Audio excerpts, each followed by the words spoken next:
Je, kwa kipato chako cha mwezi, je, tukuweke kwenye hii au tukuweke huku?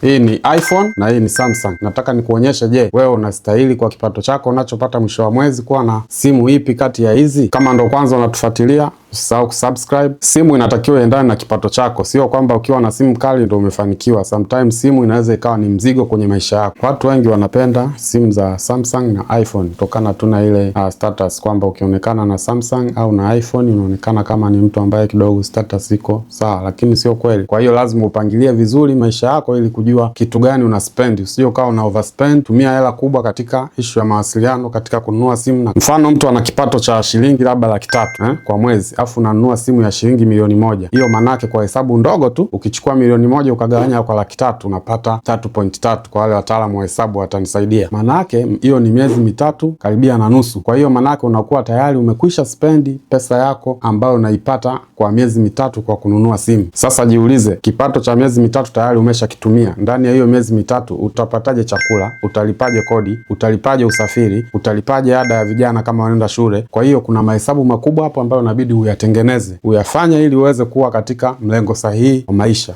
Unapochagua simu kuna kanuni kadhaa ambazo inabidi uzifuate. Angalia kwanza, je, wewe simu unaitumia kwa ajili ya mawasiliano au unaitumia kwa ajili ya kuingizia kipato? Kuna watu ambao simu zao wanazitumia kwa ajili ya kuingiza kipato. Kwa mfano, labda anafanya issue za online marketing, anaposti biashara zake Instagram kwa ajili ya watu kuona bidhaa na kuweza kununua. Kwa hiyo huyo mtu anaweza akaspendi hela nyingi katika kuwekeza katika simu, manake huo ni uwekezaji ambao anataka aboreshe biashara yake. Lakini kama simu yako unafanya kwa ajili ya kusoma tu mitandao tu, yani unabidi uwe na simu ambayo ni very basic, labda unatumia kwa ajili ya WhatsApp, kupiga simu, mambo ya mobile banking, labda unafanya tu miamala, inabidi uangalie namna gani unachagua simu. Sasa mchanganuo mzuri uko hivi: kama kipato chako ni shilingi 300,000 kwa mwezi, simu ambayo inafaa wewe ni around 200,000 mpaka 400,000. Manake unakuwa kama utanunua shilingi 200,000 utakuwa na 200,000 pembeni. Kama una 400,000 manake mwezi unaofuata kipato umeshakimega kwa shilingi 100,000. Kama mshahara wako ni 500,000, cheza na 300,000 mpaka 600,000. Kama mshahara wako ni milioni 1 kwa mwezi, unaweza ukacheza na 500,000 simu mpaka milioni 1, sio mbaya. Lakini kwa mfano labda mtu anaingiza 500,000, ukinunua simu ya shilingi milioni 1 500,000, manake hiyo ukigawa kwa 3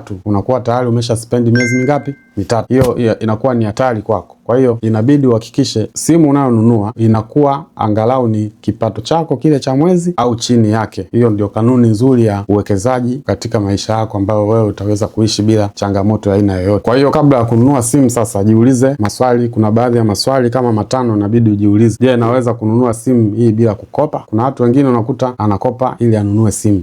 Au kuna zile simu ambazo unakuta anaweka kwamba utakuwa unalipa kidogo kidogo. Mara nyingi zile simu unakuta wamezidouble bei. Unakuta simu ya shilingi milioni 1 wameiweka labda ni milioni 2, lakini wanakuambia utalipa ndani ya miezi labda 6. Ukipiga hesabu ya haraka haraka tayari shida inakuwa, yani wewe umeingia hasara kwa sababu simu umeinunua kwa bei labda mara 3 ya simu ya bei ya sokoni. Pia unabidi ujiulize swali lingine, je, baada ya kununua hiyo simu utabaki na pesa ya msosi, usafiri pamoja na mahitaji mengine ya dharura? Na swali lingine la 3, je, simu itasaidia kuongeza kipato au simu itakuwa ni liability? Itakuwa liability kwa sababu inakutegemea uingize vocha pamoja na matengenezo mbalimbali, mara umevunja kioo, mara screen protector, mara cover ya simu. Kwa hiyo unabidi ujiulize maswali hayo. Pia swali la 4, je, unanunua kwa sababu unahitaji au kwa sababu unataka labda watu waone kwamba na wewe una simu kali? Hiyo na yenyewe ni swali ambalo unatakiwa ujiulize kwamba je, simu ulionayo haikidhi mahitaji au unanunua kwa sababu tu umeona labda rafiki yako au fulani pia anayo hiyo simu. Kwa hiyo swali lingine la 5 ni je, simu ikiharibika utaweza kumudu gharama za matengenezo ya hiyo simu? Baadhi ya maintenance yake ni nusu ya gharama ya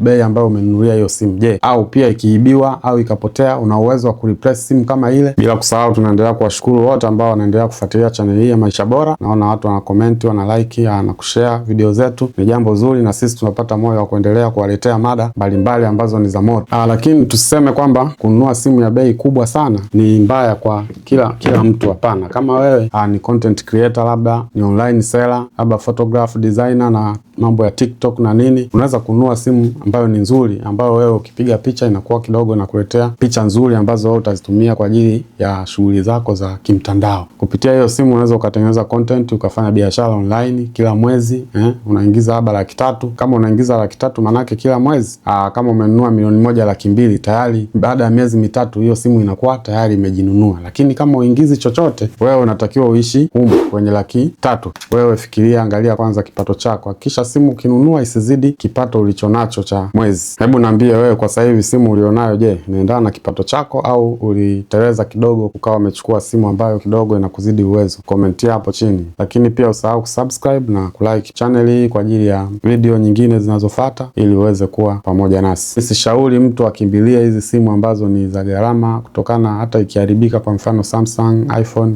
inakuwa ni changamoto kwenye matengenezo yake. Unapata shida kwenye kutengeneza kutokana na gharama ya spare inakuwa iko juu sana. China wana simu zao nzuri tu ambazo unakuta labda Oppo, zile Infinix, Redmi, ni cheap ukilinganisha na hizi simu za Samsung na iPhone. Kwa hiyo ni vizuri mtu unapokuwa unachagua simu uangalie spare. Simu hizi kubwa, kwa mfano hizi brandi kubwa, zinakuwa na maintenance cost kubwa kuliko simu hizi za brandi za kawaida hizi ndogo ndogo.